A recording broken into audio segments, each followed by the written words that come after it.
Welcome inside the Sports Pavilion in Minneapolis on the campus of the University of Minnesota. It's the 2009 NCAA Men's Gymnastics Championships presented on ESPN by Enterprise Rent-A-Car. 12 teams entered the qualifying session. We're down to the top 6. Can Oklahoma repeat, or will there be a new champion?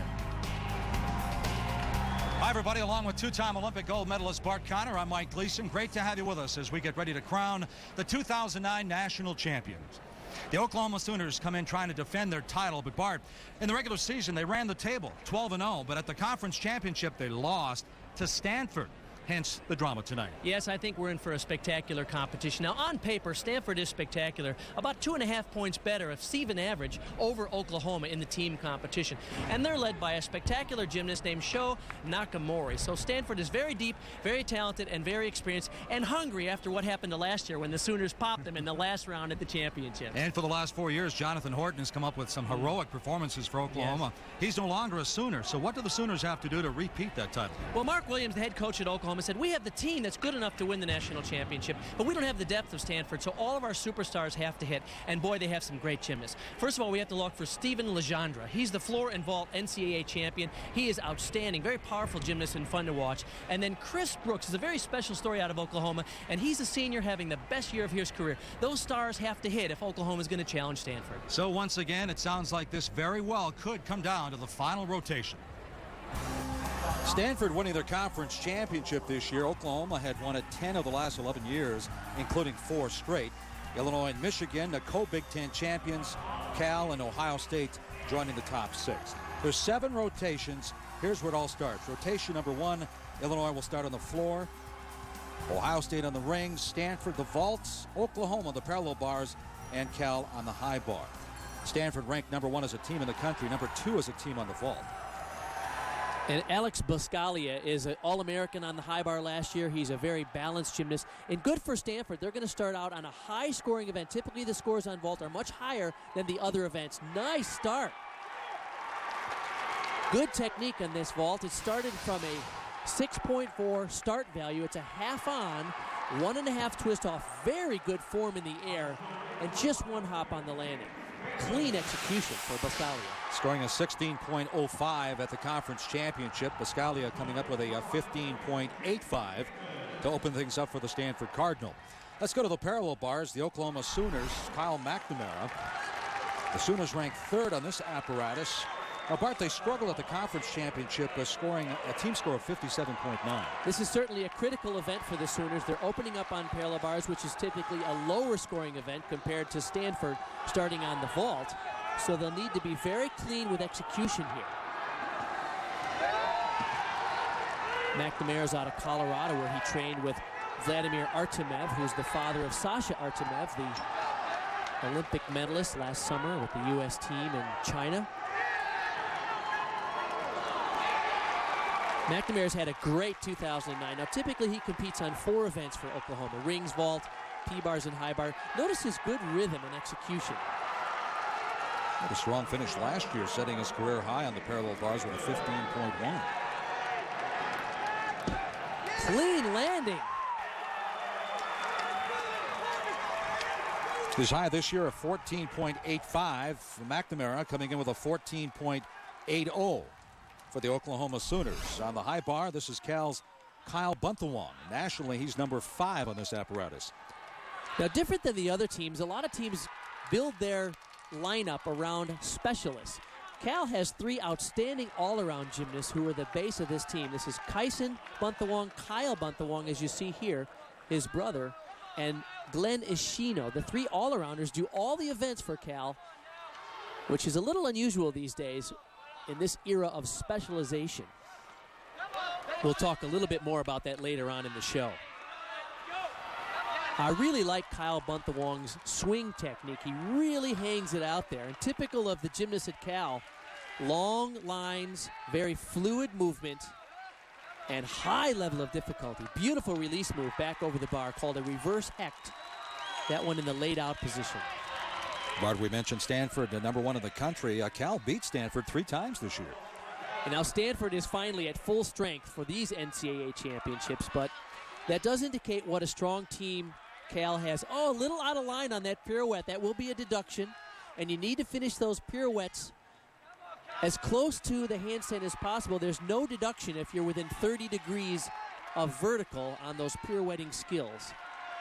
Buntawong earning a spot on the U.S. national team from his performance at the Winter Cup by joining Tim McNeil, the former Golden Bear. Oh, my goodness. It looked great in the air. That was a double layout with a double twist, but under-rotated, a major deduction, unfortunately. Now, keep in mind, in the team final competition, 6 athletes compete on each event. They count just the top 4 scores, so a miss puts a little more pressure on the rest of the guys. Boy, that release move, that laid-out reverse heck was beautiful. Looks like here on the double layout with a double twist, he just got a little hung up, under-rotated. Big deduction there. His high this year came at the Gold Country Classic when he scored a 15.35. We'll have more from Rotation 1 in Minneapolis after this. The NCAA Men's Gymnastics Championship is presented on ESPN by Enterprise Rent-A-Car. We'll pick you up. And in part by Pontiac, official performance machines of the NCAA. Tom Gloomy, the head coach at Stanford, loved the business-like approach during qualifying. Barty says his team isn't one to rely on emotion. Although when Tim Gentry scored a 16.4 on the vault at the Gold Country Classic, they had to be a little emotional. Gentry recording a 16.1 on the vault last year at the NCAAs. And he is a powerhouse of a vaulter. Watch his handspring double front. Oh, effortless. Just a little shaky on the landing, but great technique in the air. What power. He said his greatest moment in his gymnastics history was hitting last year at NCAAs. I think they're a little more pumped up than Gloomy wants to admit. Well, 4 times he's been in the 16s this year, close to a 16 with a 15.95.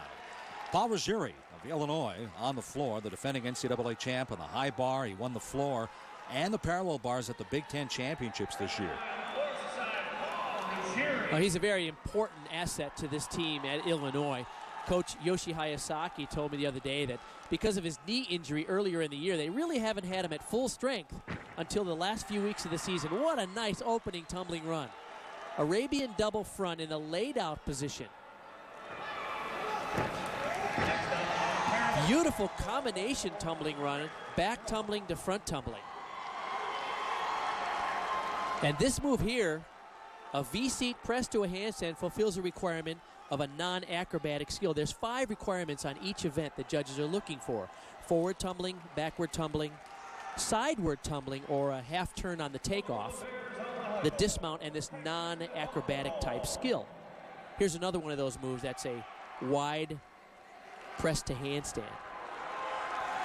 Now, the rules in collegiate gymnastics are a little different than international gymnastics, where there's a time limit. The longest routine you can do in international competition is 1:10. But in NCAA competition, it's open-ended. So some of these guys are doing 6 or 7 tumbling passes, and the routines go as long as 1:40, 1:50. That's actually easier, right? They're probably looser taking the mat. Except, boy, it takes a lot of endurance to stay out there that long. Nice finish for Ruggieri. Here's that last tumbling run. It's a full twisting double back. He's got such good rotation. It's a very open tuck position. Just one step on the landing, probably 3/10 of a point deduction there. Ruggieri, number 1 on the Illini in 4 different events, a 15.55 on the floor exercise. The Buckeyes of Ohio State are on the rings, and Bart, they swept the top 3 spots on the rings 4 different times this year. This is Jake Bateman, a 2-time captain. In fact, he's co-captain this year with Ty Lee. It's great to see Ohio State in this team final competition. For the last 3 years in a row coming into this event, Ohio State failed to make it to the top 6. But they did have to edge out host Minnesota to get in.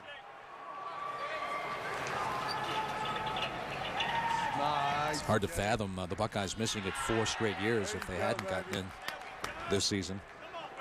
Yeah, Coach Miles Avery gave us a big sigh of relief that they made it in for sure. Now, Bateman had a shoulder injury for much of 2008, but you can see he's back to full strength. He placed in 4 of 5 events at the Big Ten Championships. Beautiful. He really has a good balance in his routine. He has enough strength moves, some very clean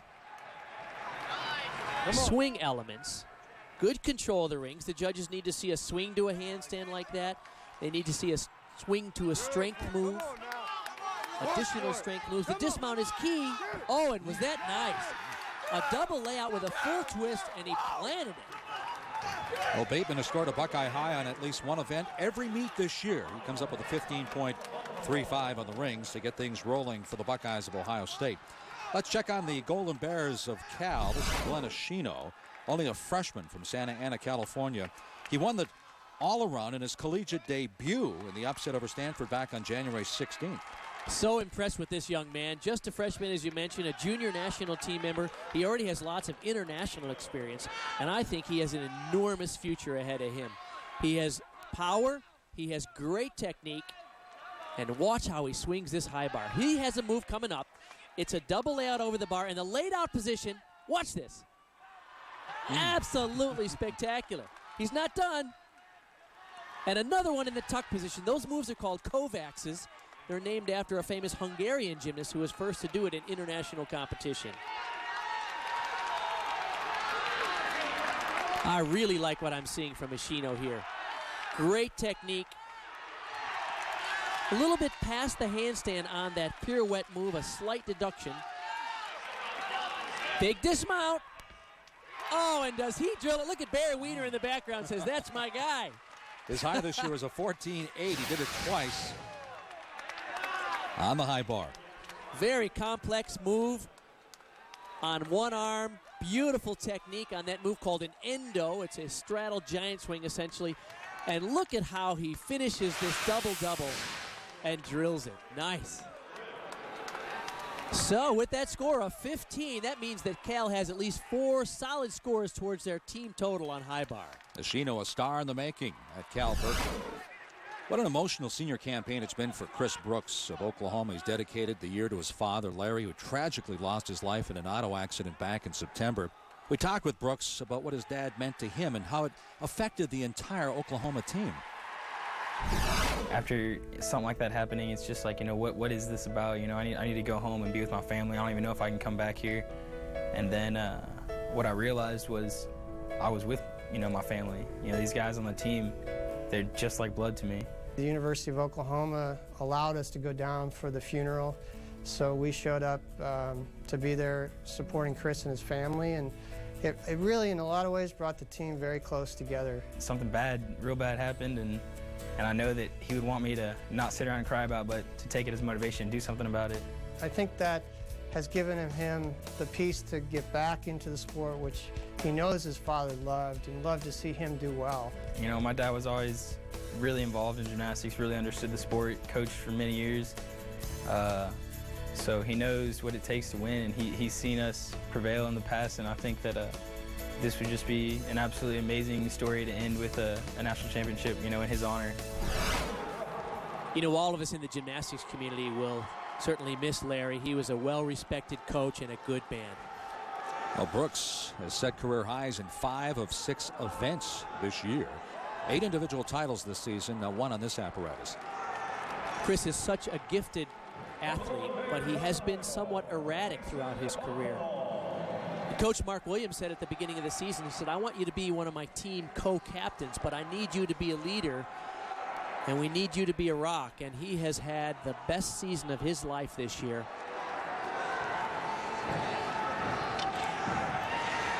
Named an All-American on the parallel bars last year in Palo Alto. Very clean execution, high level of difficulty, which is typical for Brooks. Boom! And Oklahoma sticking their landings on parallel bars. This move is called a bell, invented by Mike Bell, a former German gymnast. It's a giant swing to a double backflip, landed in upper arm support. And this kind of dismount is where Brooks is a master. Clean execution and just drops it in. Well, Chris Brooks is high this year, 15.3, gets a 14.65. Here's how they stack up after the first rotation. Stanford, the #1 team in the country, sitting on top, 63.25. Michigan, the co-champs in the Big Ten, they're going to get rolling now. They had that first rotation bye. Back with more from Minneapolis after this.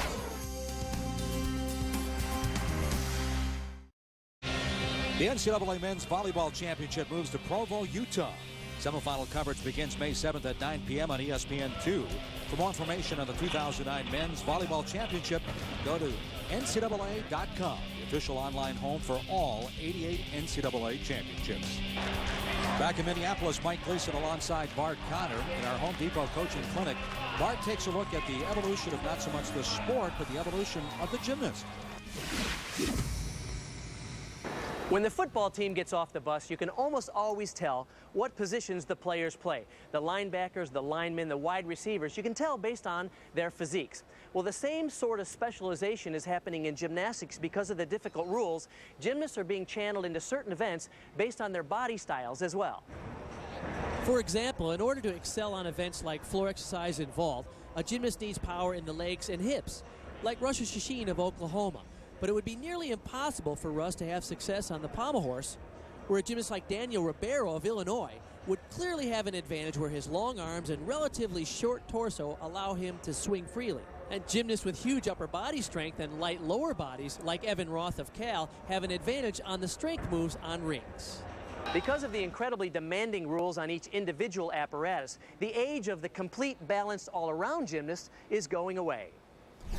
Thanks, Bart. A good chance to see 2 or 3 gymnasts who will be in contention for the all-round title as we move to the second rotation.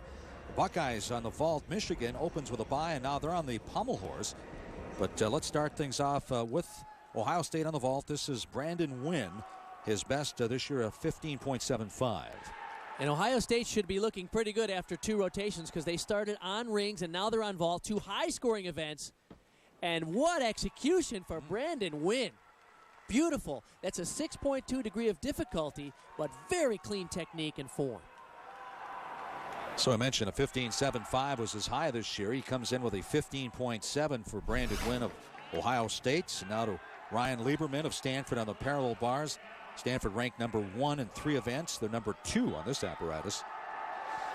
You know, Bart Lieberman with a high of 15.55 at the Pacific Coast Classic. He stumbled to an 11.7 at the conference championships in this event. Is that in the back of his mind?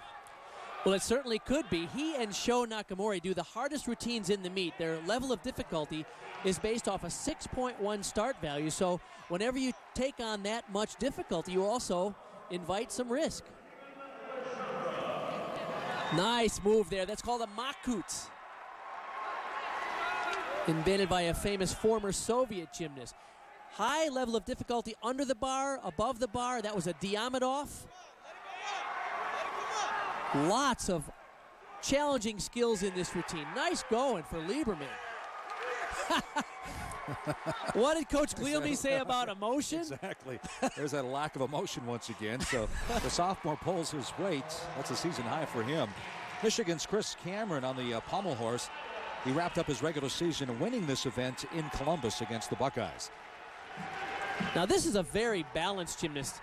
I mentioned the body styles. Now look at his body style. That's the prototype all-around gymnast. He's very strong. Not too much weight in his lower body. That allows him to swing well on the horse. And yet he's also strong enough to do well on events like the rings, floor, and vault. What I like about Cameron, look at the form.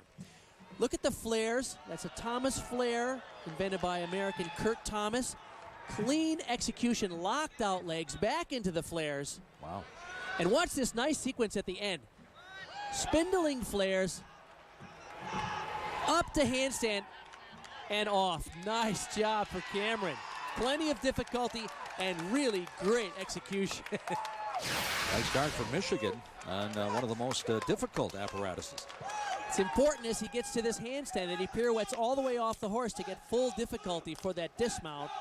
One of the requirements from the judges. 4 times named the Big Ten Gymnast of the Week. One shy of Casey Sandy, a 15.3. That's a season and a career best for Cameron. Bart, here's a guy who's had one heck of a season. Really impressed with Sho Nakamori, the redshirt senior. Now, Josh Dixon on their team had a mistake. So, parallel bars is an event where Stanford is the #1 team in the country. But they do have a little additional pressure on Nakamori now because they need a big score after Dixon's mistake. Nakamori, winner of 4 events at the conference championships, including the parallel bars. You notice that his left shoulder is wrapped. I talked to Coach Gleelmy, and he said he basically has a tendon problem with his biceps tendon. And so this tape combination gives him a little relief. Beautiful pike double back at the end. Stanford is cooking. Now this move fulfills a requirement. He comes off his upper arms. You have to do a move that is generated on the upper arms. And a very clean pike double back somersault for Nakamura. Boy, he is hungry for this team championship. Joe Nakamura, a 15.2, so he's the first gymnast to hit the 15s in this event.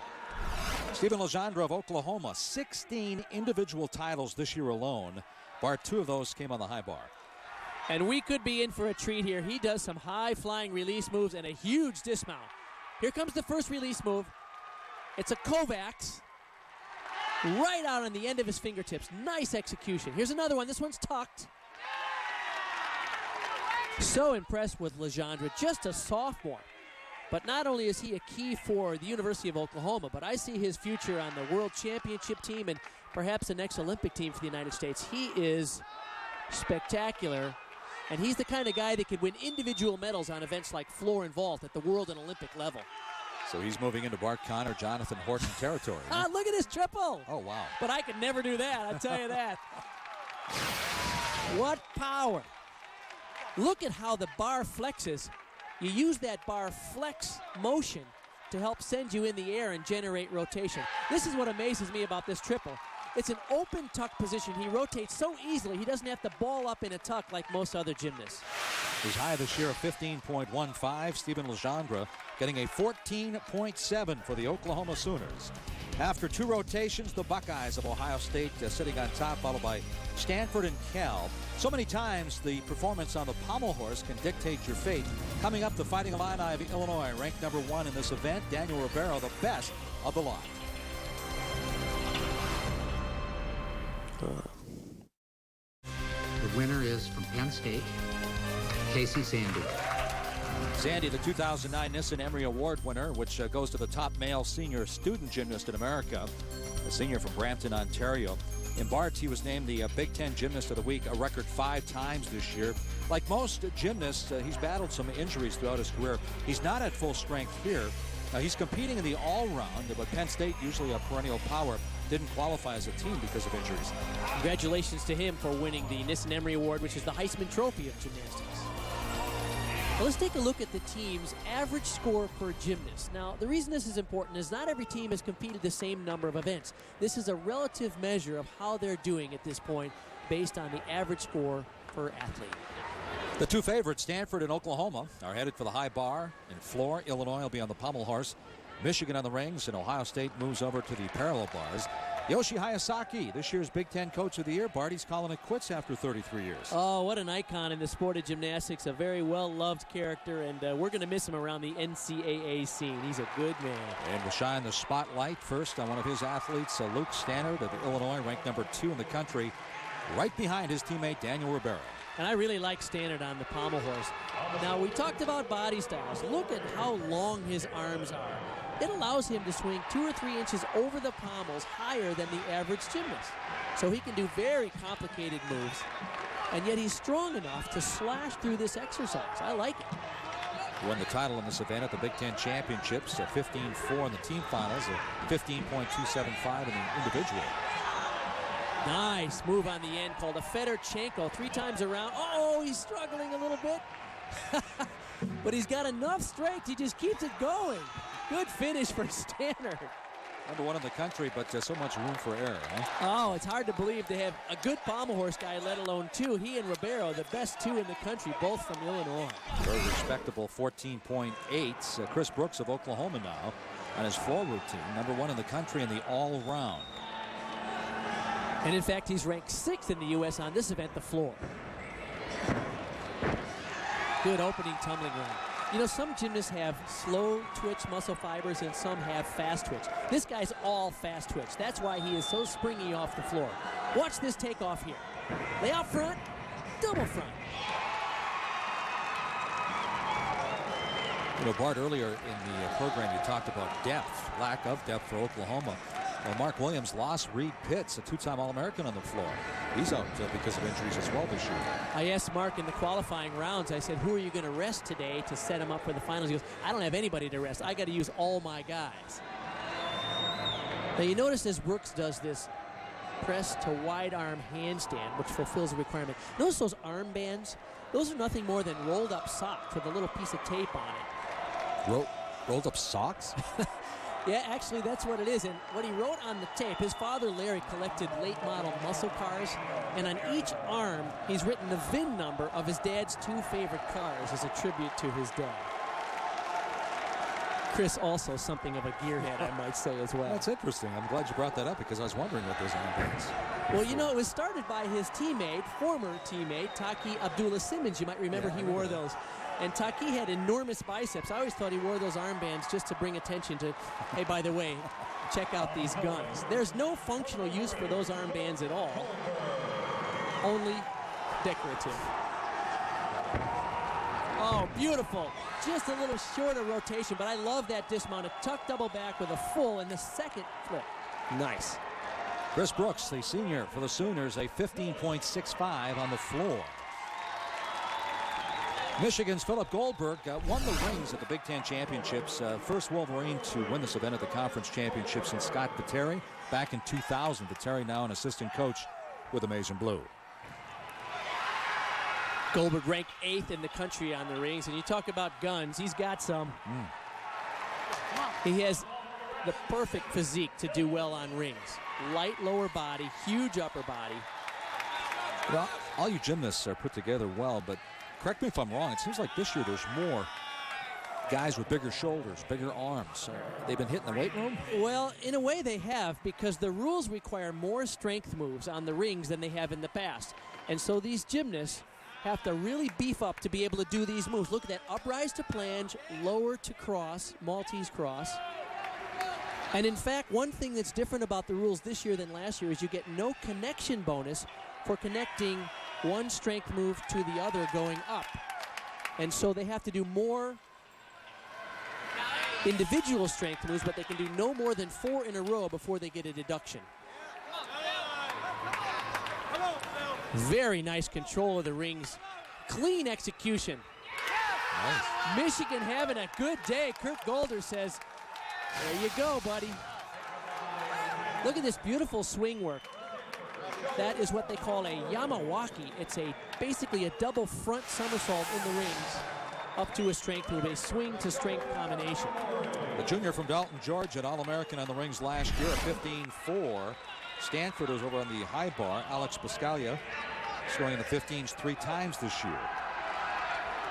Biscaglia has some great release moves, and he has one particular I want you to watch for. It's called a Lyukin. It was invented by Valery Lyukin, who is the former Soviet Olympic gold medalist in 1988 and the father of Nastya Lyukin, who, of course, won the gold medal this last year in China in the all-around. Watch this move right here. It's a reverse hack with a full twist over the top of the bar.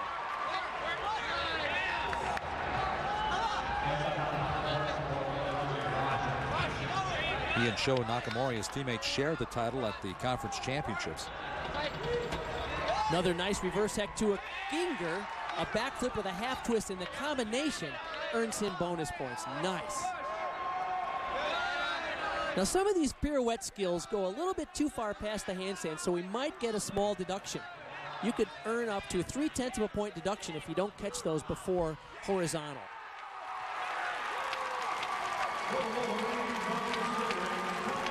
Good dismount, though, and strong landing. 14.80 for Alex Biscaglia. Now, Illinois' Daniel Ribeiro has 5 titles this year, all 5 on the pommel horse. He's ranked number 1, but says it's not easy. He explained to us why the horse is so difficult. It requires so much balance, and to stay on the pommel horse it's definitely the hardest event to stay on. And if you can get that down, if you can, figure out how to stay on, that's the first step, which I tend to do. But even myself, I tend to you can always slip, anything can always happen, and that's just gymnastics, but more so on pommel horse. And it did happen at the Big Ten Championships. He finished 6th after falling. His signature move, the reverse Stockley. Yeah, he's got a cool move here right at the beginning of the routine. He opens up with single leg work, which is one of the 5 requirements. Watch right here. He turns his hand and goes 360 degrees around in a reverse Stockley. Very difficult. Very nice elevation over the pommels. Good technique and swing. Illinois is so good on this event. In fact, they're ranked not only first in the nation, but by about a half a point over any other team. They're that strong here.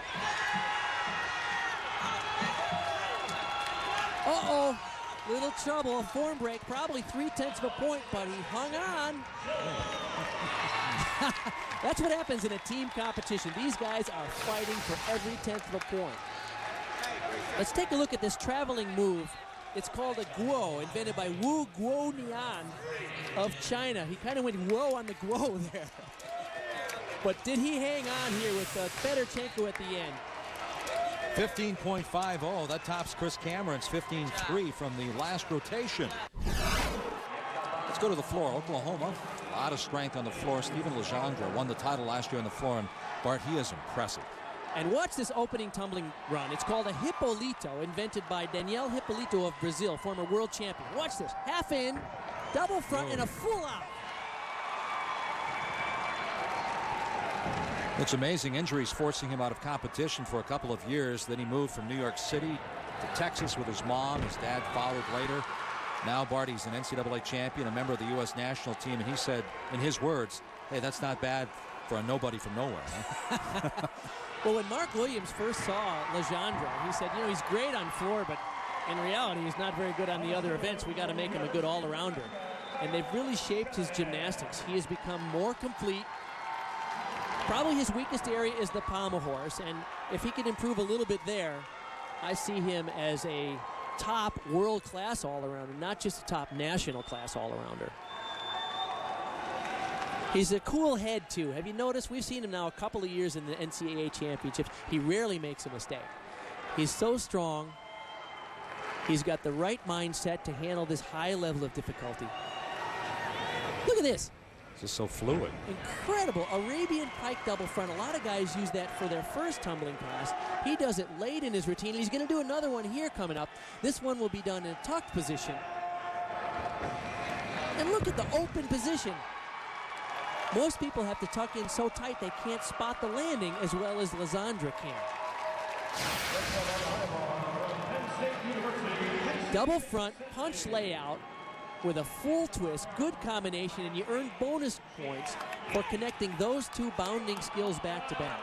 Now he can do any number of skills, but he chooses to land going forward because it's easier on his ankles. And he has open body position in the tuck that he can spot the landing much earlier than your normal human being. Stephen Legendre with a 16 on the floor exercise.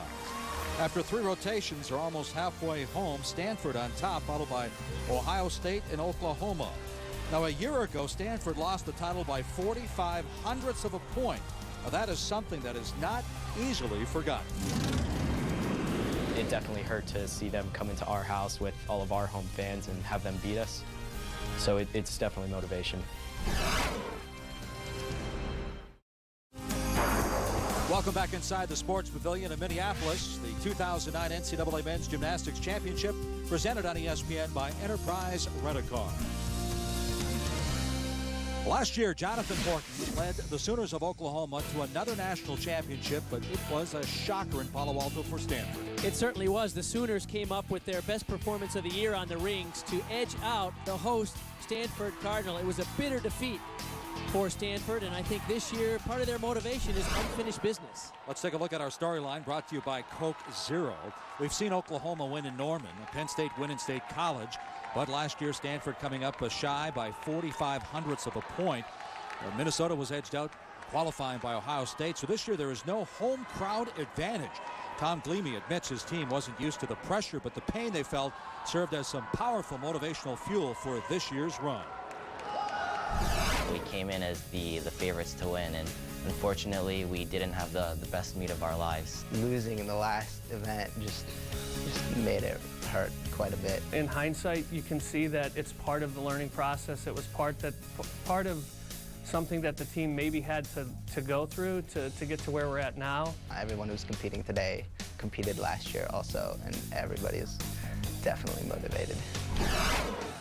Bart Glilmy said after qualifying, if his top 4 guys nail in every event, they should be several points better. Is that easier said than done?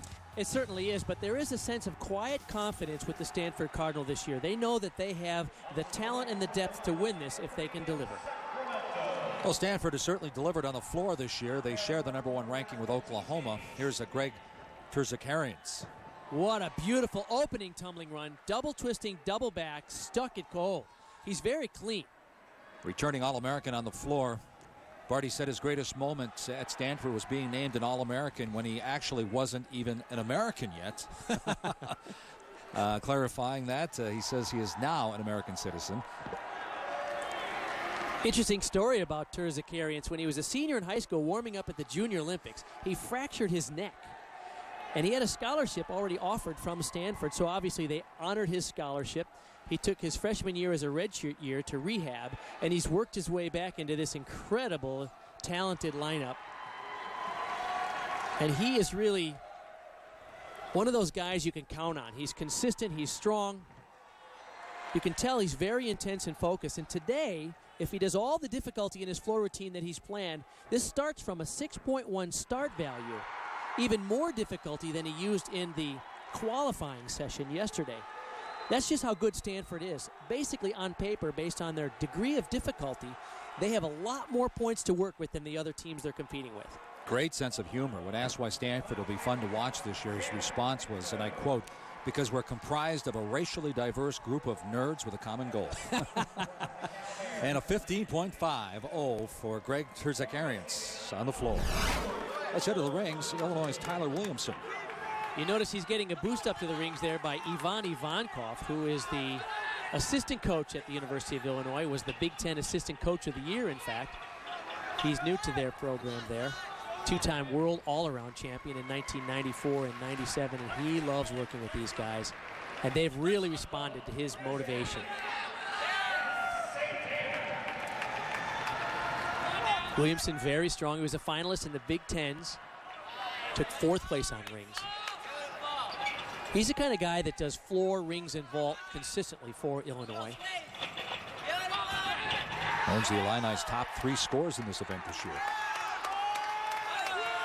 Now you notice the rings are swinging.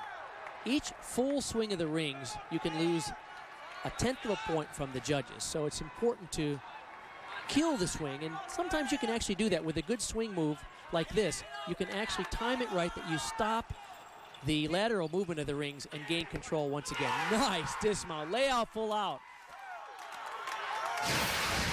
Ivan Ivankov says, "That's my guy." Nice going. Here's that layout double, full twist in the second flip. Solid. A 15.25. His previous best was 15.05. Good showing for the senior. Michigan's Mel Santander, 6 times in the 15s. He was at 15.6 against Ohio State on the vault.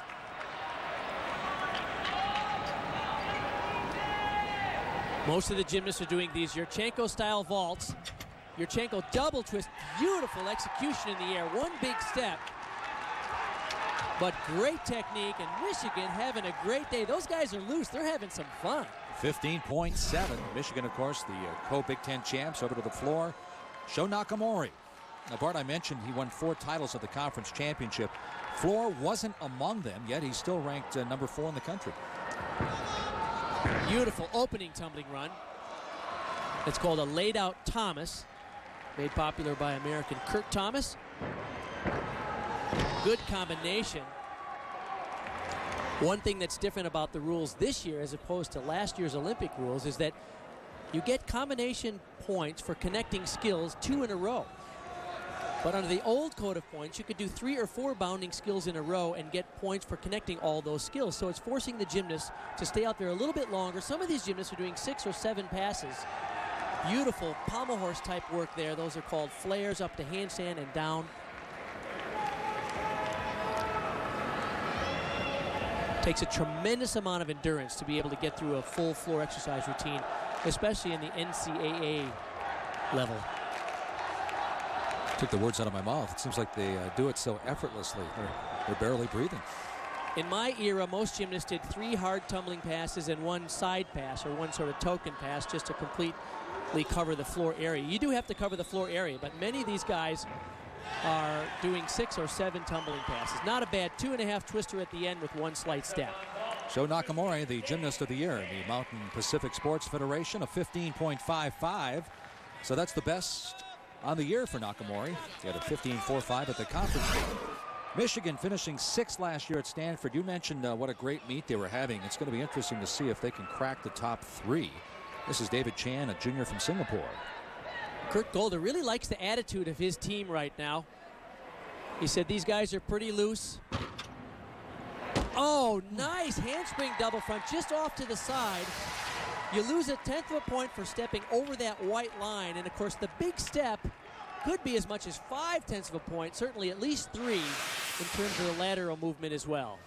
And wow, he still comes up with a 15.85 despite that step. So 4 rotations in the books, 3 to go, and right now Stanford is sitting on top, followed by the Buckeyes, Wolverines, Illinois, Oklahoma, and the Golden Bears of Cal. Well, the marquee read Stanford and Oklahoma, but Michigan is making some noise. And coming up, Chris Cameron and the Maize and Blue head for the parallel bars.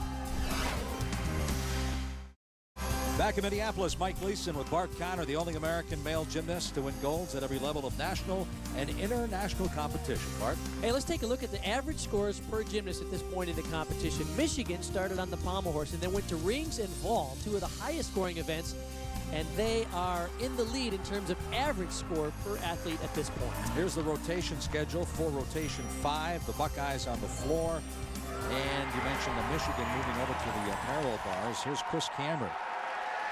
You know, sophomore Thomas Kelly was named the Big Ten Gymnast of the Year, but Cameron a super soph as well.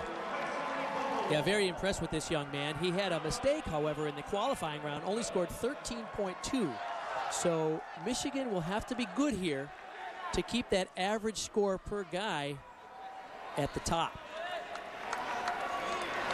The way the rules are these days, there are a couple events that are just by nature lower scoring events. Parallel bars, pommel horse, high bar in particular.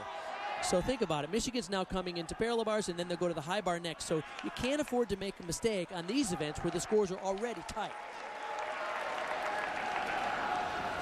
Very nice technique, and that back toss to handstand right to a pike double. Michigan having a terrific competition.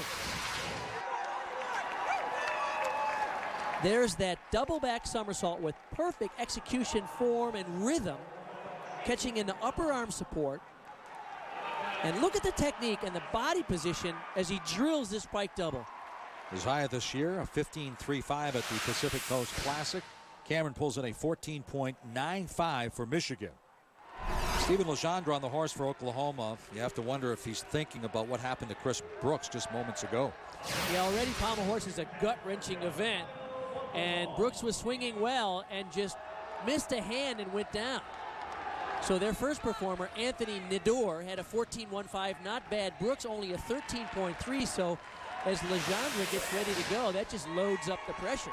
When one guy goes down, it certainly changes the mood of the rest of the team. They feel a little tighter. It's interesting. Legendre says he doesn't mind the horse, he's just not very good at it. Well, here's what they've done, and I think this is very smart coaching on their part. Instead of trying to go for a very difficult routine and risking a fall, they went for an easier routine in terms of difficulty value, but one that he could do cleanly and with good execution, and that's kind of what's working here for Legendre. Now, that routine isn't worth as much as the others, but he's consistent, and he's not going to give away any major execution deductions. Well, 14.05 for Chris Brooks after the fall. Came up with a 13.3. Cal started the year at number 5 in the country, climbed as high as number 2. And Evan Roth has been a strength for this team on the rings. He's ranked 7th in the country. The senior co-captain has a very difficult routine. It starts from a 6.2 degree of difficulty. In contrast with Legendre, we saw on the pommel horse, the best he can do there is a 4.7 degree of difficulty. So already a 1.5 point advantage to Cal man-to-man, just based on the level of difficulty that he attempts in the routine. Look at the strength and combinations of strength moves. Roth is that prototype ringman, light lower body, enormous upper body. And in fact, not only is he strong, but he has good technique in his strength moves. From day one of the season to the NCAA championships, how much do they deviate from their original routine, or do they do the same thing day after day? Well, it's a long season for these guys, and they try to work their way into the highest difficulty routines by the end of the season. Hopefully, their bodies can hold up till they get there. Nice finish for Roth. This is the double back laid out with a full twist. It's a D dismount.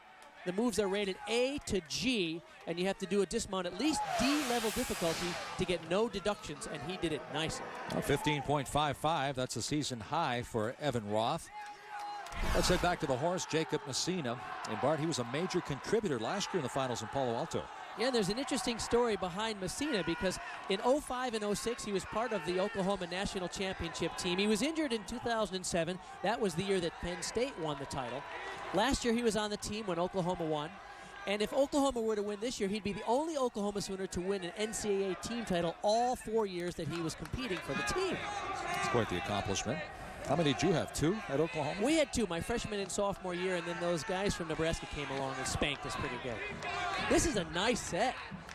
Other performers, Jason Lawton had a 14.4, Corey English a 14.25. So although Oklahoma doesn't have really high start values here, they're getting through some good clutch performances. Jacob Messina, 2-time captain for the Sooners. Oh, a 14.95. I think the senior can live with that. Yes, nicely done. So after 5 rotations, the Buckeyes of Ohio State on top. Keep in mind the Buckeyes have yet to take their bye. 2 rotations remain here in Minneapolis.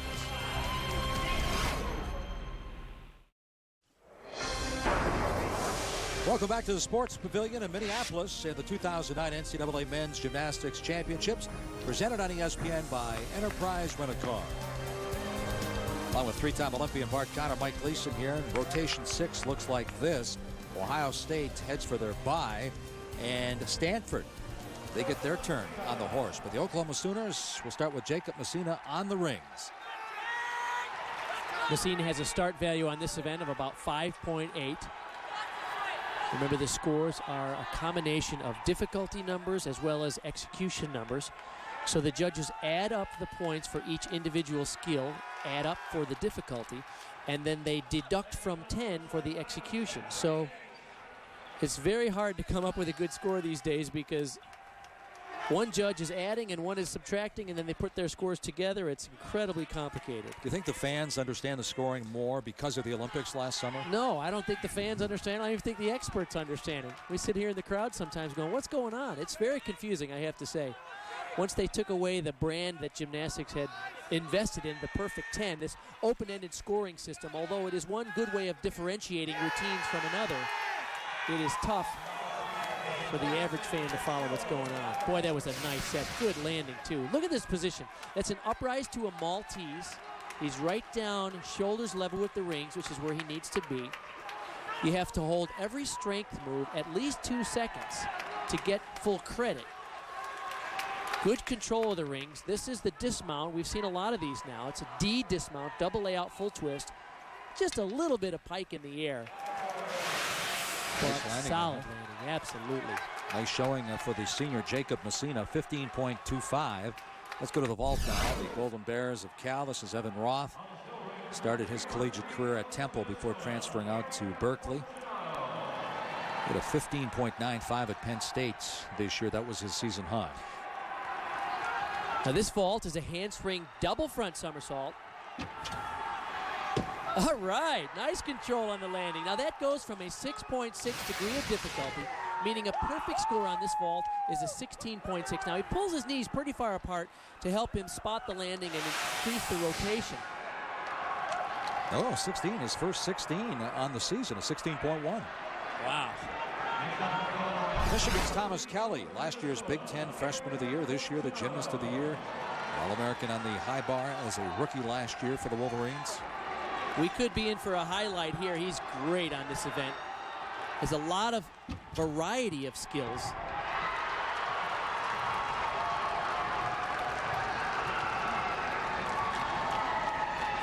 First Big Ten gymnast of the year at Michigan since Justin Ward back in 2005. Beautiful release combination there.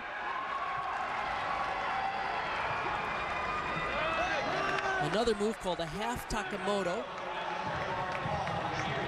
Big, clean reverse hacked. You see the coach in the yellow shirt standing under the high bar. His name is Xiao Yuan from China. Many of these collegiate programs have assistant coaches that come from China, Russia, Ukraine, Belarus, because they're obviously among the great experts in men's gymnastics. Wow. Stuck that, layout, full out. Let's take a look at that combination. This is a full Takamoto to a move called a Yamawaki. How about that, Mike? It's a Takamoto to a Yamawaki. Do I dare ask you to repeat that?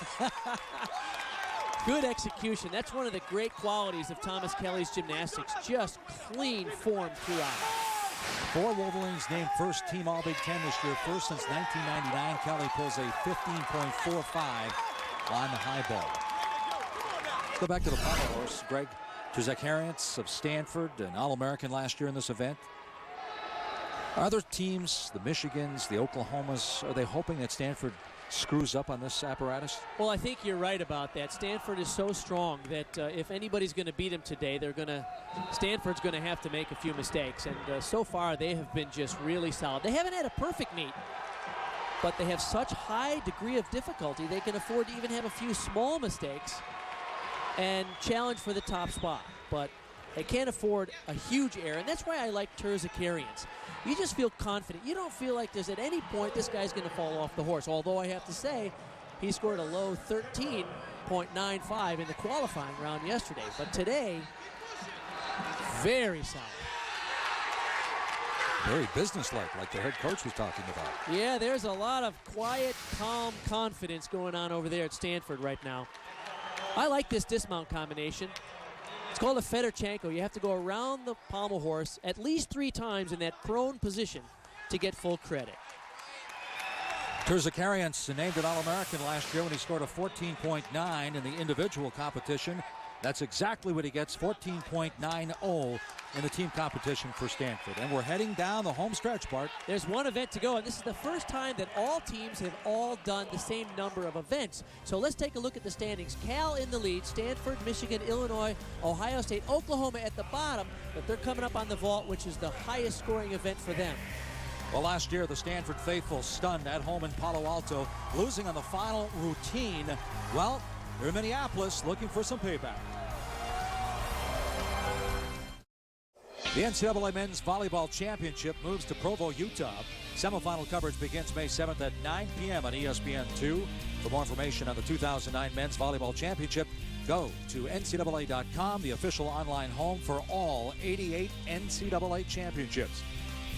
Bart Connor, the drama's building to a crescendo. What do we look for now as we head for the final rotation? Well, California has the lead. They're coming to an event, the parallel bars, where they're #1 ranked in the nation. Stanford, awesome on the rings. They're #1 in the country. They're in second. Oklahoma is actually in last, but they're coming up on the highest scoring event, the vault. Here are their average scores. And make note that Michigan, in third place, is having a terrific competition. Their best meet of the year so far. So once again, let's run down rotation number 7. Michigan on the floor. Stanford is #1 on the still rings. Oklahoma's #1 on the vault. California, #1 on the parallel bars. And we open things up with Nicholas Noon from Stanford, a sophomore from Danbury, Connecticut. Stanford definitely in the driver's seat at this point. #1 in the country, coming up on an event which is typically a high-scoring event. And let's face it, the chances of falling off the rings are minimal compared to, say, falling off the high bar on a release move or the pommel horse on a tricky combination. So rings typically is among the most consistent event for teams. His start value is from a 5.9 if he does all his difficulty.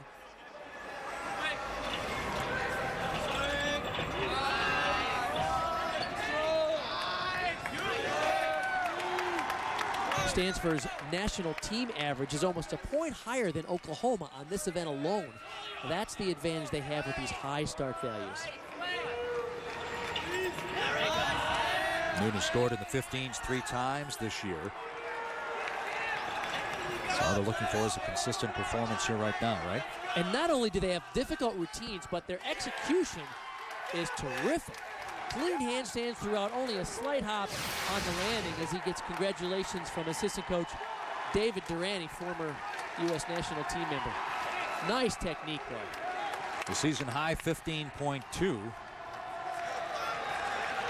Double layout with a full twist, has to pike down just a little bit, shorter rotation. Probably about a 0.3 of a point deduction. And the score for Nicholas Noon, 15.45. So right now he's currently second to only Evan Roth of Cal, who came in with a 15.55. There's Oklahoma, ranked number 1 on the vault. 3 Sooners holding down 3 of the top 6 spots nationally. This is Kyle McNamara. And as a team, Oklahoma not only number 1, but almost a point better than the second best team on vault, and that is Stanford. So Oklahoma, this is an event where they can climb. We saw they were at the bottom of the rankings, but because they're great on vault, and vault is a high-scoring event, they're going to leap right back up into contention right away. McNamara chipping in with a 15.7. Cal on the parallel bars, freshman Glenn Ashino. And Bart, at the conference championship, they not only won this event, but they grabbed the number 2, 3, 4, and 5 spots. Well, that's how deep they are here. Now, parallel bars typically a lower-scoring event, but in terms of national averages, Cal is almost a half a point better than the second best team in the country, and that's Stanford on this event. Really like their technique, high level of difficulty. So impressed with Glenn Ashino. Gymnastics fans might remember that his sister was a member of the U.S. women's national team. Very nice execution. Pike double back at the end. Look at how high he does this move, the bell. He kicks out before he swings through the bottom. That's evidence of what great technique he has on this move. Most gymnasts are using these pike double back somersaults for the dismount. It fulfills the D value requirement. Ashino, the freshman for Cal, pulling in a 14.95 on the parallel bars. Let's go back to the rings. Tim Gentry, currently ranked number 2 nationally in this event, behind fellow Cardinal Brian Haddon. His start value is from a 5.9. We saw him earlier on the vault. Very strong young man. Watch for the angles. His shoulders have to be down level with the rings.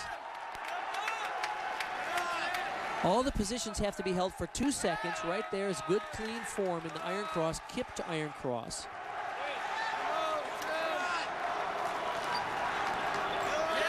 Uprise to planche, very solid. That's a straddle planche. Look at the line in the handstand. This is impressive. His rings are turned out, his arms are locked. Good combination here. 2 Yamawakis in a row, 1 piked and 1 tucked. Very nice body line. Tim Gentry. Well, I think Stanford is starting to feel it. Number 2 in the country on this apparatus at a 15.45 at the conference championships, and that's exactly what he gets here, a 15.45. So the Cardinal with back-to-back 15.45s after Nicholas Noon accomplished that. Let's go back to the vault. Russell Shashin, the 6'3" Shashin, very impressive on the floor earlier. And how many times have we come to NCAA championships and watched him vault in the final rotation? Oh, that was nice. And again, he sticks it. He's a master at this vault. It's Yurchenko double twist. His technique is so good. Forget about the enormous power for a guy who's 6 feet 3 inches tall. He just knows how to plant that thing. That is incredible. Bart, never forget the way he stuck that landing 3 years ago in Norman when they won the national championship. A 16.050 for the senior from Independence, Missouri. And speaking of seniors, Sho Nakamori, his final routine as a Cardinal in team competition. Will he leave Stanford with a team championship? We'll find out. Welcome back to Minneapolis and the 2009 NCAA Men's Gymnastics Championships. Along with Bart Connor, a 3-time Olympian, Mike Gleason here. Let's take a look at our storyline brought to you by Coke Zero. And Stanford, they've been focused, taking care of business. If they continue to do so, the biggest question right now is who's going to finish second at the NCAA Finals. Sho Nakamori, a 5th-year senior from Albany, California, looking to go out with a bang, Bart. It's a big moment for Sho Nakamori, no question about it. He's not necessarily their strongest ring guy. You can see that he struggles a little bit with those strength move positions. He has that tape on his left shoulder. Earlier last year, he had a surgery to repair a bicep tendon, and the tape gives him a little support there. Can't imagine climbing up in the rings. A banged up shoulder. Yeah, gymnastics is pretty tough on the body. We've established that. Shows a very balanced gymnast, though. He's good everywhere. I'm sure he's feeling it now because having been on that team last year and missing out on a chance to win the NCAA team championship, which means everything to those guys in front of their home crowd.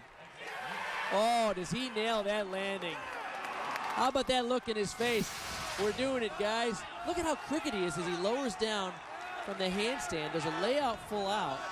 Really crooked on the takeoff, but he lands perfectly. Well, Bart, you mentioned the loss last year to Oklahoma. We've established the fact how hungry this team is. He may be the hungriest of the hungry. Sho Nakamori, a year ago named All-American in 3 events, pulls in a 15.050. His final performance in team competition. Steven Legendre now ranked number 1 overall on the vault. He had a 16.5 earlier this year. He has a big vault. It's a handspring, double front, and can he fly? Look at that. Oh, man. And look at the confidence. It's like all business for this guy. Look how far he travels. I mean, he takes off in Minneapolis. He lands in St. Paul. Look at that. Incredible. If you ever remake your movie Stick It, you may want to audition this young man. Such a launch off the vaulting table. Great technique and power. What a package. Steven Legendre, a 16.30 for the Oklahoma Sooners. Boy, Legendre, of course, winning 2 individual titles last year on the floor and the vault. That 16.3, incidentally, will tie Jeff Raines of Iowa for the top score on the apparatus. Now, after a team score of 56-7 on the parallel bars, Illinois trying to make up some ground. This is Paul Ruggieri. Yes, they had some trouble on parallel bars, so they'll need to be good here. And I think Ruggieri's the kind of guy who can deliver it. He has one of the hardest routines in the championships here in terms of difficulty. Oh, look at that. Combination of 3 release moves back to back to back. Beautiful.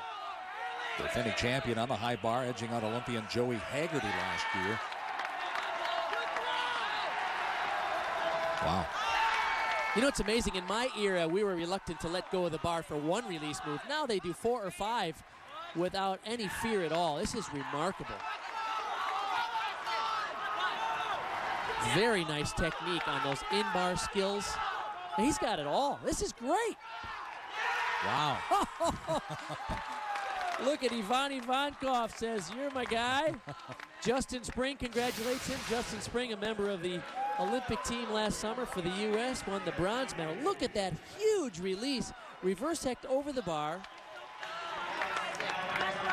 Very interesting technique on that tap giant, which kicks him up in the air, allows him to do 2 flips in the laid out position and spot the landing easily. His high this year of 15.35. He pulls in a 15.75 on the high bar for Paul Ruggieri of Illinois. Let's swing over to the parallel bars. Cal's Kyle Brady attempting to break his season high of 14.85. Interesting story about him, Bart. He's already in grad school, attending a Bolt Law School in Berkeley. And I really like his work on parallel bars. Look at this underbar work. Beautifully extended up to the handstand. Very nice. Giant swing.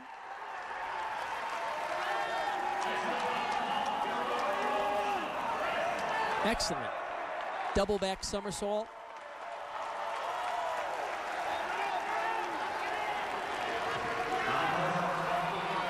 Look at that shoulder flexibility. Is it a front uprise to a straddle front, lands on his upper arms. Very nice rhythm. Oh. He's pretty pumped up about that. You can see why they're number 1 in the country on this event. Well, 14.75 for Kyle Brady. Great technique. Let's go back to the rings where Brian Haddon and Tim Gentry, as I mentioned, run 1-2 in the country. Gentry logged a 15.45, so Haddon will try to top that. I've known Brian Haddon since he was a young junior gymnast in the Midwest circuit in Oklahoma and Texas, Kansas. He trained at Bart Conner Gymnastics Academy for a short period of time, so it's a thrill to see him doing so well. So in other words, you're saying you taught him everything you did? No, I didn't. I promise you I didn't. But he's a great talent, and he's very calm. And I think that's the good demeanor to have for the rings. He's cool. He takes his time. He's very precise. Look at the position. That's the way you want to do a Maltese cross. Right down, level with the rings, and perfectly horizontal. Now you got to hold everything at least 2 seconds. This is the final routine for Stanford. Haddon scoring a 15.85 at the NCAA team finals last year. You see his guys over there in that corral behind him. Put it on your feet, buddy, and we're going to be champions. He's got an unusual dismount. Watch this. Double front piked. Well, the long trip back to Palo Alto from Minneapolis should be an enjoyable one for Stanford. Look at this dismount. Pike double front. It's tough to land. And he handles it well. Most dismounts flip backwards off the rings. To do a forward flipping dismount is unusual. Brian Haddon, Stanford Cardinal, a 15.85 last year. He pulls in a 15.55. So that evens or equals that of Cal's Evan Roth. But now it's just a matter of time, Bart, before Stanford will get the good news. And while they wait, let's take one final stop at the vault where Chris Brooks is up. You think Brooks in the back of his mind knows that Oklahoma can't repeat now? Yeah, I think I can see it in his face, in fact.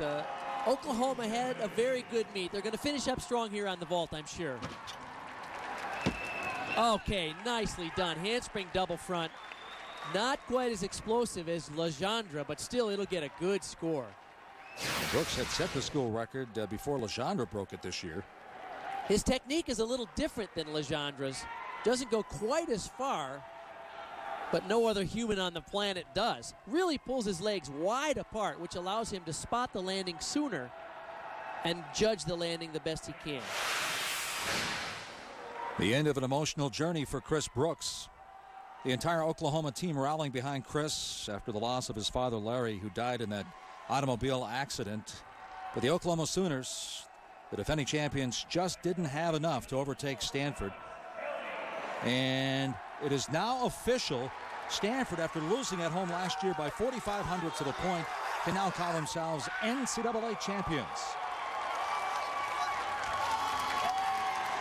Tom Gleelme, big sigh of relief considering what happened last year in Palo Alto. And look at this. At the bottom of the screen there, you see the scores. The Michigan Wolverines grab a share of the Big Ten title, and now they finish second ahead of Oklahoma, and right behind Tom Gleelme and the Stanford Cardinals. Mark Williams, whose Sooners have won 5 of the last 7 titles, now hand over the crown to Stanford. The NCAA Men's Gymnastics Championship is presented on ESPN by Enterprise Rent-A-Car. We'll pick you up. Tom Gleelme said his team doesn't rely on emotions. That's not to say they don't have any. Sho Nakamori and Josh Dixon edged out for the national title at home last year, came in to Minneapolis and took care of business. The Cardinal winning their first national crown since 1995 with a score of 362.8. But what a fight for the runner-up spot. Michigan finishing second just ahead of Oklahoma with Cal right on the Sooners' heel. Our Pontiac High performance moments, that would belong to Stephen Legendre of Oklahoma. He captured the all-around, edging out Glenn Aschino of Cal 90.5 to 90.0. Legendre, the lone gymnast, to record a 16 on the floor, and he stuck his landing to near perfection on the vault. He and Iowa's Jeff Raines finishing with a 16.3. Other top performers, Daniel Ribeiro of Illinois backed up his #1 ranking on the pommel horse. Cal's Evan Roth and Brian Haddon of Stanford each scoring a 15.55 on rings. Sho Nakamori topped the parallel bar, while Illinois' Paul Ruggieri edged out Michigan's Thomas Kelly on the high bar. Let's head downstairs and check in with Bart, who's joined by the new NCAA champs. Wow, congratulations, Tom. What a night. What a spectacular spectacular team effort. We thought coming in that you probably had the deepest team, but you know many people thought that last year, and Oklahoma came in and surprised you in the end. So how important is this win to you? Oh, it's huge. It's huge. Just the first one to get under my belt, and for the team to get it under their belt. We're just going to build from here on out. They've worked their tail ends off all year with one goal in mind, and we did it tonight. Incredible class of athletes. A redshirt senior, Sho Nakamori. This is very emotional for you, isn't it, to be on this team when you finally deliver the team championship? Well, definitely. It's been a privilege to work with these guys and to be the captain for this team. We've worked really hard, and I'm just glad that we finally got it. So thank you very much. Congratulations to all of you. Brian, everybody, well done. Congratulations. Tom Gleelmy, a one-time assistant in Minnesota, returns to the Twin Cities to capture his first national title, Stanford's first since 1995. And what a great team competition. Not only was Stanford the class of the field, but second, third, and fourth, Michigan, Oklahoma, and Cal all separated by 35/100ths of a point. For Bart Connor and our entire crew, this is Mike Gleason saying so long from Minneapolis. This has been a presentation of ESPN, the worldwide leader in sports. Stanford crowned champion in men's gymnastics for 2009.